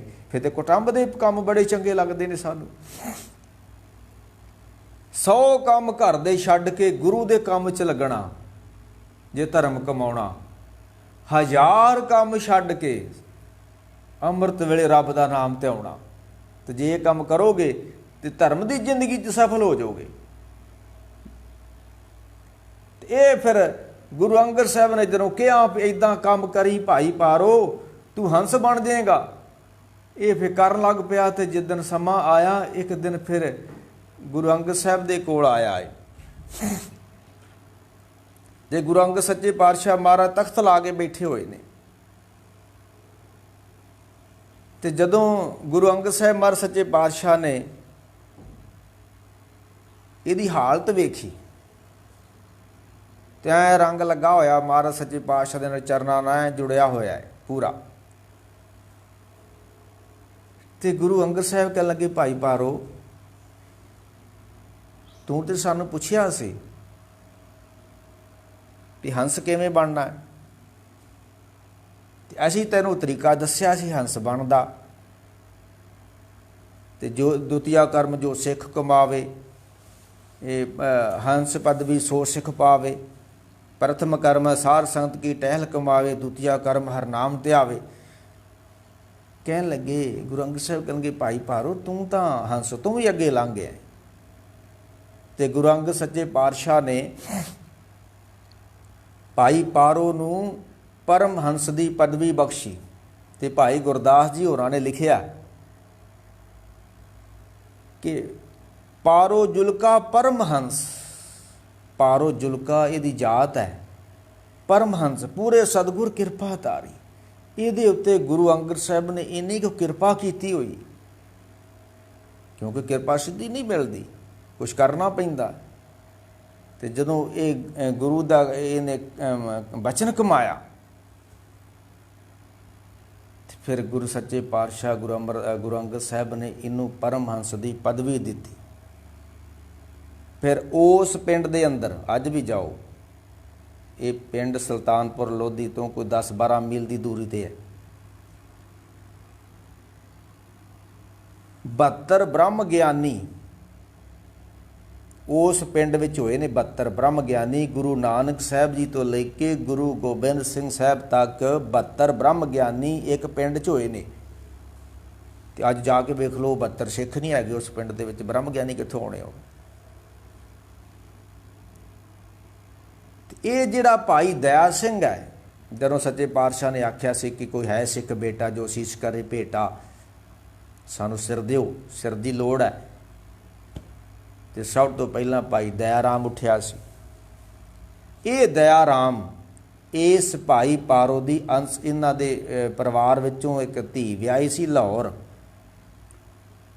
ਤੇ ਇਹ ਲਾਹੌਰ ਦਾ ਵਾਸੀ ਭਾਈ ਦਇਆ ਰਾਮ ਇਹ ਭਾਈ ਪਾਰੋ ਦੀ ਅੰਸ਼ ਬੰਸ ਵਿੱਚੋਂ ਆ। ਤੇ ਉਹ ਗੁਰੂ ਕਾ ਵਾਕ ਬਿਲਕੁਲ ਸਿੱਧ ਹੋਇਆ ਕਿ ਇੱਕ ਤਹਸ ਆਇਆ ਵਰਸਾਣੇ ਬਹੁ ਤੇਰੇ, ਤਿਸ ਲਗ ਮੁਕਤ ਪਏ ਕਨੇਰੇ। ਜਦੋਂ ਕੋਈ ਦੌਲਤ ਮਿਲ ਜੇ ਨਾ ਕਿਸੇ ਨੂੰ, ਵੱਡੀ ਦੌਲਤ ਮਿਲ ਜੇ, ਉਹਦੀਆਂ ਫਿਰ ਕਈ ਪੀੜ੍ਹੀਆਂ ਦਾ ਭਲਾ ਹੋ ਜਾਂਦਾ ਹੈ। ਕਈ ਪੀੜ੍ਹੀਆਂ ਤੱਕ ਉਹ ਦੌਲਤਾਂ ਫਿਰ ਮੁੱਕਦੀਆਂ ਨਹੀਂ ਹੈ। ਤੇ ਜਦੋਂ ਰੱਬ ਦੀਆਂ ਬਖਸ਼ਾਂ ਹੋ ਜਾਂਦੀਆਂ ਨੇ ਤੇ ਮਹਾਰਾਜ ਕਹਿੰਦੇ ਹਰ ਜਨ ਪਰਿਵਾਰ ਸਰਦਾਰ ਹੈ, 21 ਕੁੱਲੀ ਜਗਤ ਤਰਾਇਆ। ਉਹਦੀਆਂ ਆਉਣ ਵਾਲੀਆਂ ਅੰਸਾਂ ਬੰਸਾਂ ਸਭ ਦਾ ਭਲਾ ਹੋ ਜਾਂਦਾ ਜਿਹੜਾ ਰੱਬ ਦੇ ਚਰਨਾਂ ਨਾਲ ਜੁੜ ਜਾਂਦਾ। ਤਾਂ ਇਹ ਸੀ ਧੰਨ ਗੁਰੂ ਅੰਗਦ ਸੱਚੇ ਪਾਤਸ਼ਾਹ ਨੇ ਜਿਹੜਾ ਭਾਈ ਪਾਰੋ ਨੂੰ ਉਪਦੇਸ਼ ਦਿੱਤਾ। ਉਪਦੇਸ਼ ਤਾਂ ਆਪਾਂ ਵੀ ਲੈ ਲੈਂਦੇ ਹਾਂ ਪਰ ਕਮਾਉਂਦੇ ਨਹੀਂ ਆ। ਤੇ ਗੁਰਸਿੱਖੀ ਕਾ ਕਰਮ ਇਹ ਗੁਰ ਬਦਾਇ, ਗੁਰ ਫਰਮਾਏ ਗੁਰਸਿੱਖ ਕਰਨਾ। ਗੁਰਸਿੱਖ ਤਾਂ ਉਹੀ ਹੈ ਨਾ ਜਿਹੜਾ ਗੁਰੂ ਕੇ ਹੁਕਮ 'ਚ ਆ ਗਿਆ। ਸੋ ਸਿੱਖ ਸਖਾ ਬੰਦ ਪੈ ਭਾਈ, ਜੇ ਗੁਰ ਕੇ ਭਾਣੇ ਵਿੱਚ ਆਵੇ ਤੇ ਆਪਣੇ ਭਾਣੇ ਜੋ ਚੱਲੇ ਭਾਈ ਵਿਛੜ ਚੋਟਾ ਖਾਏ। ਉਹ ਜਿਹੜਾ ਗੁਰੂ ਕੇ ਭਾਣੇ 'ਚ ਆ ਜਾਂਦਾ, ਗੁਰੂ 'ਚ ਰਜਾ ਆ ਜਾਂਦਾ, ਰਹਿਣੀ ਰਹੇ ਸੋਈ ਸਿੱਖ ਮੇਰਾ, ਉਹ ਸਾਹਿਬ ਮੈਂ ਉਸਕਾ ਚਿਹਰਾ। ਤੇ ਰਹਿਤ ਬਨਾ ਨਹੀਂ ਸਿੱਖ ਖਾਵੇ, ਰਹਿਤ ਬਨਾ ਦਰ ਚੋਟਾਂ ਖਾਵੇ। ਹਾਂਜੀ, ਰਹਿਤ ਪਿਆਰੀ ਮੁਝ ਕੋ ਸਿੱਖ ਪਿਆਰਾ ਨਾਏ। ਤੇ ਮਹਾਰਾਜ ਕਿਰਪਾ ਕਰਨ ਸੱਚੇ ਪਾਤਸ਼ਾਹ ਸਮਾਂ ਹੋ ਗਿਆ। ਇਹ ਆ ਬਖਸ਼ਾਂ ਭਾਈ ਜਿਹੜੇ ਗੁਰੂ ਕੀ ਕਾਰ ਕਮਾਉਂਦੇ ਨੇ, ਗੁਰੂ ਕੀ ਰਹਿਤ ਬਹਿਤ 'ਚ ਰਹਿੰਦੇ ਨੇ। ਤੇ ਜਿੰਨੀ ਨਾਮ ਤੇ ਆ ਗਏ ਮੁਸ਼ੱਕਤ ਕਾਲ ਨਾਲ ਤੇ ਮੁਖ ਜਿਹੜੇ ਕੇਤੀ ਛੁੱਟੀ ਨਾਲ, ਉਹ ਉੱਥੇ ਆ ਜਾਓ ਫਿਰ ਜਿੱਥੋਂ ਗੱਲ ਆਪਾਂ ਆਰੰਭ ਕੀਤੀ ਸੀ ਕਿ ਸਤਿਗੁਰ ਅੰਮ੍ਰਿਤਸਰ ਸਤਿਗੁਰ ਸਤਵਾਦੀ ਜਿਤ ਨਾਤੇ ਹਊਆ ਕਊਆ ਹੰਸ ਹੋਏ। ਗੁਰੂ ਇੱਕ ਸਰੋਵਰ ਹੈ, ਗੁਰੂ ਸਮੁੰਦਰ ਹੈ, ਇਹਦੇ 'ਚ ਇਸ਼ਨਾਨ ਕਰਨਾ ਹੈ। ਜਿੱਦਾਂ ਕਹਿੰਦਾ ਤੂੰ ਦਰਿਆਓ ਦਾਨਾ ਬੀਨਾ, ਮੈਂ ਮਛਲੀ ਕੈਸੇ ਅੰਤ ਲਾਹਾ। ਗੁਰ ਦਰਿਆਓ ਸਦਾ ਜਲ ਨਿਰਮਲ, ਮਿਲਿਆ ਦੁਰਮਤ ਮੈਲ ਹਰੇ। ਸਤਿਗੁਰ ਨਹਾਈਏ ਪੂਰਾ ਪਾਵਨ, ਸਤਿਗੁਰ ਪਾਈਏ ਪੂਰਾ ਨਾਵਣ। ਪਸ਼ੂ ਪਰੇਦੋ ਦੇਵ ਕਰੇ। ਗੁਰੂ ਦੇ ਵਿੱਚ ਵੱਡੀ ਵਡਿਆਈ ਹੈ। ਗੁਰੂ ਇੰਨਾ ਸਾਫ਼ ਨਿਰਮਲ ਜਲ ਹੈ ਜਿਹੜਾ ਇੱਕ ਵਾਰੀ ਨਹਾ ਗਿਆ, ਅਸਮਾਨ ਮਹਾਨੇ ਲੰਘ ਦਰਿਆ ਗੁਸਲ ਕਰ ਦੰਬੂਦ, ਜਿਹੜਾ ਗੁਸਲ ਕਰ ਗਿਆ ਨਹਾ ਗਿਆ, ਉਹ ਇੰਨਾ ਪਵਿੱਤਰ ਹੋ ਜਾਂਦਾ ਹੈ। ਮੈਂ ਕੱਲ ਵੀ ਕਿਹਾ ਸੀ ਕਿ ਸੱਜਣ ਠੱਗ ਮੁੜ ਕੇ ਠੱਗ ਨਹੀਂ ਰਿਹਾ, ਭੂਮੀਆਂ ਚੋਰ ਮੁੜ ਕੇ ਚੋਰ ਨਹੀਂ ਰਿਹਾ, ਕਾਰੂ ਬਾਦਸ਼ਾਹ ਮੁੜ ਕੇ ਉਹ ਬਰਖਤ ਨਹੀਂ ਰਿਹਾ, ਭਾਈ ਬਿਧੀ ਚੰਦ ਮੁੜ ਕੇ ਚੋਰ ਨਹੀਂ ਰਿਹਾ ਜਦੋਂ ਗੁਰੂ ਕੀ ਸੰਗਤ ਵਿੱਚ ਬੈਠ ਕੇ ਅੰਮ੍ਰਿਤ ਸਰੋਵਰ 'ਚ ਨਹਾ ਗਿਆ। ਕਹਿੰਦਾ ਨਾ ਰਾਮਦਾਸ ਸਰੋਵਰ ਨਹਾਤੇ ਸਭ ਉਤਰੇ ਪਾਪ ਕਮਾਤੇ। ਇਹ ਅਵਸਥਾ ਹੁੰਦੀ ਹੈ। ਤੇ ਇਹ ਸੀ ਭਾਈ ਪਾਰੋ ਨੂੰ ਜਿਹੜੀਆਂ ਬਖਸ਼ਾਂ ਕੀਤੀਆਂ ਗੁਰੂ ਅੰਗਦ ਸੱਚੇ ਪਾਤਸ਼ਾਹ ਮਹਾਰਾਜ ਨੇ। ਉਹ ਸਮਾਂ ਸੀ ਭਾਈ, ਮੈਂ ਕੱਲ ਵੀ ਕਿਹਾ ਸੀ ਕਿ ਪਾਠ ਪੂਜਾ ਥੋੜ੍ਹੀ ਕਰਨੀ ਪੈਂਦੀ ਸੀ ਤੇ ਬਹੁਤ ਹੀ ਪ੍ਰਾਪਤੀ ਹੋ ਜਾਂਦੀ ਸੀ। ਹੁਣ ਪਾਠ ਪੂਜਾ ਅਸੀਂ ਬਹੁਤ ਹੀ ਕਰਦੇ ਹਾਂ ਤੇ ਪ੍ਰਾਪਤੀ ਥੋੜ੍ਹੀ ਹੁੰਦੀ ਹੈ। ਕਾਰਨ ਜਗ ਮੈਲਾ ਮੈਲੋ ਹੋਏ ਜਾਏ, ਮੈਲਾ ਮਰਤਾ ਏ ਸੰਸਾਰ, ਇੱਕ ਹਰ ਨਿਰਮਲ ਜਾਂ ਕਾ ਅੰਤ ਨਾ ਪਾਰ। ਜੇ ਸੰਸਾਰ ਮੈਲਾ ਹੈ ਤੇ ਸਭ ਤੋਂ ਪਵਿੱਤਰ ਪਰਮਾਤਮਾ ਹੈ। ਤੇ ਜਿਹੜਾ ਉਹਦੇ ਨਾਲ ਜੁੜ ਗਿਆ, ਜਿਹੜਾ ਉਹਦੇ 'ਚ ਨਹਾ ਗਿਆ, ਉਹ ਪਵਿੱਤਰ ਹੋ ਗਿਆ। ਤੇ ਮਹਾਰਾਜ ਕਿਰਪਾ ਕਰਨ ਸੱਚੇ ਪਾਤਸ਼ਾਹ। ਇਹ ਹੈ ਭਾਈ ਕਾਂ ਤੋਂ ਹੰਸ ਬਣਨ ਦੀ ਅਵਸਥਾ। ਸ਼ਬਦ ਵਿੱਚ ਨਹਾਉਣਾ ਹੈ। ਗਿਆਨ ਅੰਜਨ ਮੇਰਾ ਮਨ ਇਸ਼ਨਾਨੇ। ਇਹ ਸਰੀਰ ਸਰਵਰ ਹੈ ਸੰਤੋ ਇਸ਼ਨਾਨ ਕਰੇ ਲਿਵ ਲਾਈ। ਲਿਵ ਲਾਉਣੀ ਹੈ, ਸੁਰਤੀ ਜੋੜਨੀ ਹੈ, ਤੇ ਸੁਰਤੀ ਨੇ ਹੀ ਕਾਂ ਤੋਂ ਹੰਸ ਬਣਨਾ ਹੈ। ਸਰੀਰ ਤੋਂ ਉੱਦਾਂ ਹੀ ਰਹਿ ਜਾਣਾ ਹੈ। ਤੇ ਮਹਾਰਾਜ ਕਿਰਪਾ ਕਰਨ ਮੈਂ ਜਾਣਿਆ ਵੱਡ ਹੰਸ ਹੈ ਤਾਂ ਮੈਂ ਕੀ ਆਸਾਂ। ਜੇ ਜਨ ਜਾਣਾ ਬਗ ਬਪੜਾ ਤਾਂ ਜਨਮ न ਭੇੜੀਆਂ। क्या हंस क्या बगला जिसको नदर तरे। जे तिस भावे नानका कांगो हंस करे। बड़े कां सज्जन ठग कां सी, हंस बन गया। भूमि चोर कां सी, हंस बन गया। कारू बादशाह, कौडा राक्ष, ये कां सन, सब हंस बन गए गुरु का संग करके। गुर सागर रतनी भरपूरे। अमृत संत चुगे नहीं जान दूरे। हर रस चोग चुगे प्रभ पावे। सरवर में हंस प्राण प्रत पावे। क्या बग बपड़ा छपड़ी नाल। ऐ बंदिया तू संसार विच विचरदा फिरदा है। संसार तां छपड़ी है, संसार तां गंद है। अपनी सुरत नूं साफ कर, अपनी सुरत नूं शुद्ध कर। संगत विच बैठ के सरवर हंस तुरे ही मेला। खसमे इमे भाणा। सरवर अंदर हीरा मोती सो हंसा का खाना। ते बगला काग ना रही सरवर। जे होवे अत सियाणा। क्यों उन्ना रिजक ना पायो उथे उन्ना होरों खाना। जिहड़ा गुरु नूं टुट गया, जिहड़ा संगत नूं टुट गया, उहदी खुराक गंदी हो गई। ਉਹਨੂੰ ਕੀਰਤਨ नहीं चंगा लगेगा, ਉਹਨੂੰ गीत चंगे लगणगे।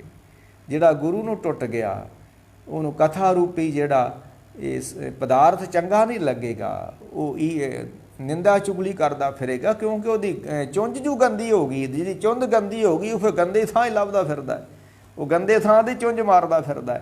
ਤੇ ਜਿੱਦਣ ਹੰਸ ਹੋ ਗਏ, ਜੇ ਕੋਈ ਸਾਹਮਣੇ ਆਵੇਗਾ ਵੀ ਗੰਦਾ, ਤੁਸੀਂ ਹੰਸ ਦੇ ਅੱਗੇ ਦੁੱਧ ਰੱਖ ਦਿਓ, ਚੁੰਝ ਲਾਉਂਦਾ ਤੇ ਦੁੱਧ ਇੱਕ ਪਾਸੇ, ਪਾਣੀ ਇੱਕ ਪਾਸੇ, ਪਨੀਰ ਬਣ ਜਾਂਦਾ। ਕਿਉਂ? ਉਹਦੀ ਚੁੰਝ ਵਿੱਚ ਖਟਿਆਈ ਹੈ। ਜਿੱਦਣ ਸਾਡੀ ਸੁਰਤ ਸੁੱਧ ਹੋ ਗਈ, ਖੱਟੀ ਹੋ ਗਈ, ਦੇਹਧਾਰੀਆਂ ਦੇ ਕੀ ਪਾਇਆ ਸਾਡੇ ਸਾਹਮਣੇ ਅਟਕ ਜਾਵੇ। ਇਹਦੇ ਅੰਨੇ ਗੁਰੂ ਨੇ ਜਿਹੜੇ ਪੋਥੀਆਂ ਰੱਖ ਕੇ ਕਥਾ ਕਰਨ, ਮੈਂ ਤੇ ਇਹਨਾਂ ਅੰਨਿਆਂ ਨੂੰ ਆਨਾ ਨਾ ਉਹ ਅੰਨੇ ਉਹ ਤੁਹਾਡੇ ਗੁਰੂ ਅੰਨੇ ਨੇ, ਉਹ ਪੋਥੀਆਂ ਤੋਂ ਕਥਾ ਪੈ ਕਰਦੇ ਨੇ। ਗੁਰੂ ਨੂੰ ਕੀ ਪਲੋੜ ਪੈ ਗਈ ਪੋਥੀ ਰੱਖਣ ਦੀ? ਅੰਨਿਆਂ ਨੂੰ, ਬੇਸਮਝਾਂ ਨੂੰ, ਅਗਿਆਨੀਆਂ ਨੂੰ ਲੋੜ ਪੈਂਦੀ ਲਾਗੇ ਪੋਥੀ ਰੱਖਣ ਦੀ। ਜਿਹੜਾ ਗੁਰੂ ਆ, ਗੁਰੂ ਦੇ ਤੇ ਅੰਦਰੋਂ ਗਿਆਨ ਆਉਂਦਾ।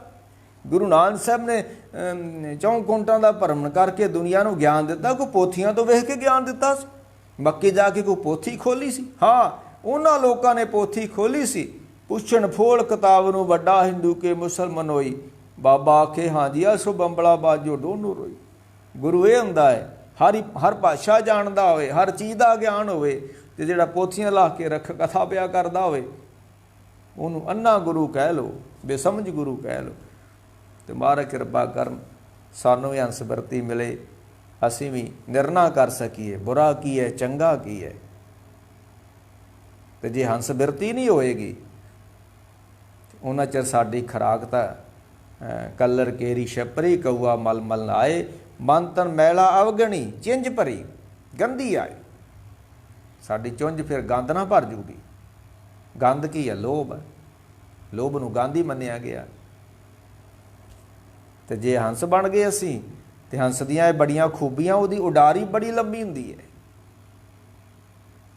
ਹੰਸਾਂ ਦੇਖ ਤਰੰਦਿਆਂ ਬੱਗਾ ਵੀ ਆਇਆ ਚਾਓ।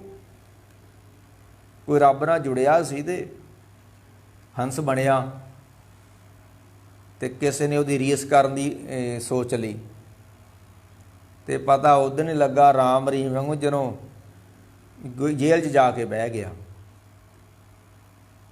ਪਤਾ ਆਸਾ ਰਾਮ ਵਾਂਗੂ ਬਾਅਦ ਹੀ ਲੱਗਦਾ ਵੀ ਕੌਣ ਸੀ। ਹੰਸਾਂ ਦੇਖ ਤਰੰਦਿਆਂ, ਕਿਸੇ ਨੇ ਸੋਚਿਆ ਗੁਰੂ ਦੀ ਪੂਜਾ ਹੁੰਦੀ ਤੇ ਮੈਂ ਵੀ ਗੁਰੂ ਬਣ ਜਾਣਾ।